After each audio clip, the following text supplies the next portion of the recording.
¿Qué tal, amigas y amigos? Bienvenidos a este tercer video sobre los signos y símbolos en el arte cristiano, de acuerdo al libro de George Ferguson, que se llama Signos y símbolos del arte cristiano. Vamos a continuar de acuerdo al abecedario y encontramos ahora que nuestro siguiente animal es el carnero. ¿Qué representa? ¿Qué significa? Vamos a ver. Como el carnero es el jefe del rebaño, a veces fue usado para simbolizar a Cristo. Y también, así como el carnero lucha con el lobo y lo vence, Cristo lucha con Satanás y lo derrota. El carnero que Dios puso en un zarzal para que Abraham lo sacrificara en reemplazo de su hijo Isaac, representa a Cristo coronado de espinas y sacrificado por la humanidad. En sentido general, no solamente del arte cristiano, el carnero es símbolo de la fuerza. Bueno, aquí solamente te recuerdo lo que nos dice el capítulo del Génesis, que cuando Abraham va a sacrificar a su hijo, Dios detiene el sacrificio y entonces, para que Abraham tenga algo que sacrificarle, Dios permite que aparezca un carnero atorado en una especie de zarza y Abraham lo toma y lo sacrifica, de tal manera que el carnero va a ocupar el lugar que tenía que haber ocupado el hijo. Y por eso también algunos dicen que en el mundo de los sacrificios judíos, un animal empezó a tomar el lugar del hijo para los sacrificios. Y en lugar de que estuvieran sacrificando a los hijos, como en el caso de la salida de Egipto en el tiempo del Éxodo, Dios les decía, sacrifica un cordero y de esta manera yo te perdono a tu hijo. Vamos con el siguiente animal, el centauro. Esta fabulosa criatura, por lo tanto no es un animal real, tenía cuerpo de caballo y cabeza y busto de hombre. El arte cristiano ha utilizado su figura para simbolizar las pasiones y los excesos, y especialmente el pecado de adulterio. También para representar la fuerza bruta y la venganza, para simbolizar a los herejes y para mostrar al hombre dividido entre el bien y el mal. En eso tiene razón, porque a veces los seres humanos como que tenemos una parte buena, pero otra parte mala, así como el centauro tiene una parte humana y otra parte animal. O sea que hay personas que somos medio humanos y medio animales. Muy interesante el simbolismo. A veces se pintaba al centauro con arco y flechas, figurando los violentos ataques de los malvados. El centauro aparece frecuentemente en los cuadros de la vida de San Antonio Abad, porque de acuerdo con la leyenda, este animal señaló al santo el camino para encontrarse en el desierto con Pablo el ermitaño. Bueno, aquí entendemos también. ¿De verdad se le apareció un centauro a San Antonio Abad? ¿O más bien fue esta situación personal que él tenía también de sentirse que a veces se convertía más en animal que en humano? Y esto lo llevó a irse al desierto y buscar, por lo tanto, una vida más profunda de espiritualidad. Porque finalmente uno puede decidir si quiere ser más animal o más humano. ¿No lo crees? Ahora, yo quiero comentarte algo sobre el centauro. Fíjate que la primera obra que realizó Miguel Ángel Buonarroti quizás no es muy conocida, pero está en su casa ahí en Florencia. Es una imagen no muy grande, te diré más o menos de estas dimensiones, y Miguel Ángel representó la batalla de los centauros contra los lapitas. Centauros contra los lapitas. Oiga, padre, ¿eso en qué parte de la Biblia está? No está en ninguna parte de la Biblia. Te recuerdo que Miguel Ángel vive en el tiempo, en la época del Renacimiento, y en el Renacimiento se utilizaban muchas cosas de Grecia y de Roma para dar mensajes que iban más allá de Grecia y de Roma. Formas de Grecia y de Roma, temas reflexiones de Grecia y de Roma que podían utilizarse también en la época del Renacimiento. ¿Qué lucha hubo entre los centauros y lapitas y por qué? Bueno, la mitología griega nos dice que los lapitas hicieron una fiesta porque se casaba una pareja y, tratando de ser gentiles, invitaron a los centauros para que fueran a esta boda. ¿Qué crees lo que hicieron los centauros? En lugar de llegar, ser agradecidos, convivir cordialmente, no, se portaron medio animales y más. ¿Por qué? ¿Qué hicieron? Intentaron raptar a la novia de la boda. Imagínate hasta dónde llegaba su lujuria. Y precisamente por esta razón, porque los lapitas no permitieron esto, hubo una batalla donde finalmente los lapitas vencieron. ¿Y esto qué indica en el mundo de la simbología? Que la razón, que la fuerza, que la razón, la fuerza de la mente, la fuerza de los valores, la fuerza de las virtudes, tiene que vencer, y de hecho así lo debe de hacer, a la fuerza bruta representada por los centauros. Este tema de centauros y lapitas fue representado allá en la antigua Grecia, pero Miguel Ángel lo retoma y, como puedes ver, aquí te pongo parte de su obra. Pone los torsos que están en un movimiento increíble y de esta manera él comenzó a admirar a todos los que más adelante lo admiraron y reconocieron como un gran escultor. Paso al siguiente animal, el cerdo. El cerdo representa al demonio de la sensualidad y de la glotonería. El cerdo también es uno de los atributos de San Antonio Abad, famoso por haber vencido a este demonio. Si tú te fijas en la mayoría de las esculturas o pinturas de San Antonio Abad, aparece a sus pies un cerdito.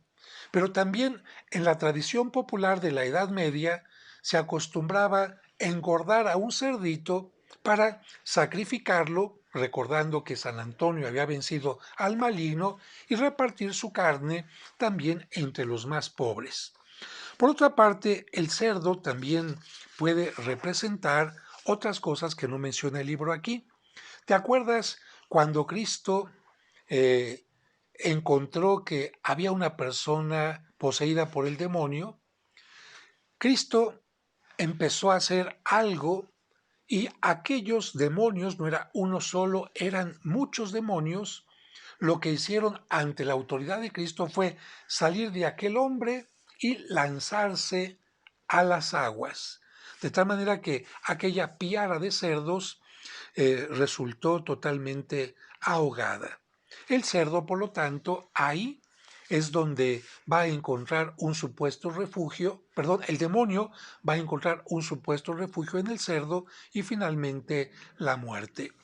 Por otra parte, recordarás también que el cerdo, tanto para los musulmanes como para los judíos, es un animal prohibido, es un animal impuro, y basta que lo toquen, ya la gente queda impura y se contamina, mucho menos comer carne de cerdo.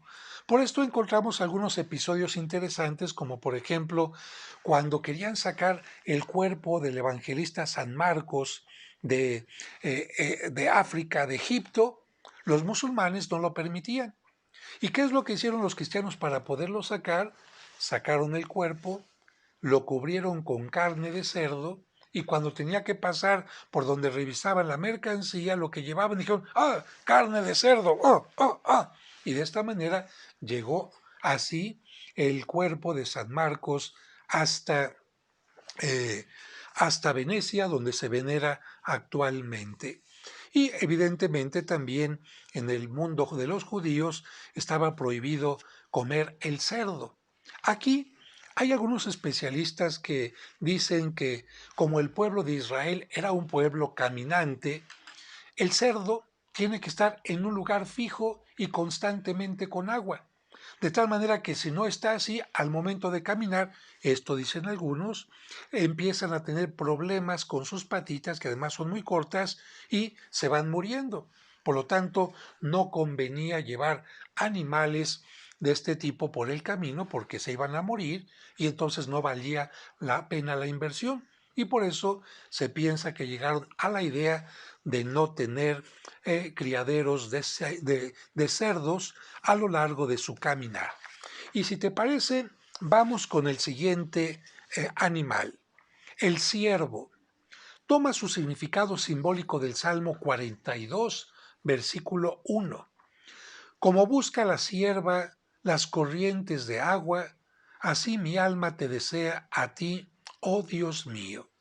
De esta manera, el ciervo tipifica la piedad y la aspiración religiosa, análogamente porque busca libertad y amparo en las altas montañas. El ciervo expresa la soledad y la pureza. Así que, bueno, por buscar las aguas, representa al fiel cristiano que busca a Dios. Pero por buscar libertad y amparo en las montañas, por separarse de ciertas cosas, el siervo expresa la soledad y la pureza. Como atributo de San Eustaquio y de San Huberto, es representado con un crucifijo entre los cuernos. El siervo sin crucifijo es atributo de San Julián el Hospitalario. Así que también aquí nos detenemos. Hemos dicho que los atributos son aquellos signos que sirven para identificar a un santo. ¿Qué santos entonces van a tener un siervo junto a ellos? Eustaquio, Huberto y Julián. Eustaquio y Huberto van a tener un ciervo con un crucifijo en las astas, y esto tiene que ver con historia de estos mismos santos que van por el bosque y se encuentran a un ciervo con estas características. Pero el ciervo sin crucifijo es atributo de San Julián el Hospitalario. Hay otro elemento que aparece en otro libro, no en este, pero yo te lo comento. Porque en algunos mosaicos de arte paleocristiano, especialmente en las basílicas romanas, aparece un ciervo cerca de una serpiente. Y aquí, por ejemplo, no lo explica. Entonces hay que buscar otros libros. ¿Por qué un ciervo con una serpiente? Bueno, aquí lo que nos dicen otros libros es lo siguiente. Se menciona que los ciervos tienen una sensibilidad muy especial en sus pezuñas. Y cuando sienten que hay una serpiente bajo tierra, la buscan y llegan a donde está el orificio y empiezan a insuflar, a echar aire, a echar aire, a echar aire caliente hasta que sale la serpiente. Cuando sale la serpiente, la agarran con los dientes, ¿verdad? Y la zarandean, la muerden hasta que la matan. Pero esto les ocasiona una gran sed. Después de esta batalla, tienen que buscar rápidamente agua para tranquilizarse, de lo contrario, pueden morir.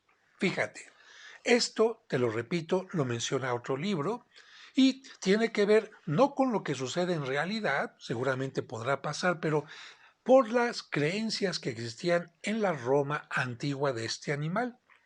¿Cómo lo van a interpretar los primeros cristianos? El siervo siente la presencia del demonio y lucha contra él. Pero para que el siervo pueda continuar viviendo y tener más fuerza y seguir continuando luchando contra el mal, tiene que buscar las aguas bautismales. ¿Y a quién representa las aguas bautismales? A Cristo. Por lo tanto, el siervo que lucha contra la serpiente tiene que representar al cristiano que lucha contra el mal y que tiene que fortalecerse en su propio bautismo y en la cercanía de Cristo. Y voy a terminar con este otro animal, la cigüeña. Bueno, símbolo de prudencia y vigilancia, de piedad y castidad. Estaba asociado con la anunciación a la Virgen María, porque así como la cigüeña anuncia la llegada de la primavera, la anunciación a María indicaba la llegada de Cristo. ¿Por qué te digo que la cigüeña anuncia la llegada de la primavera?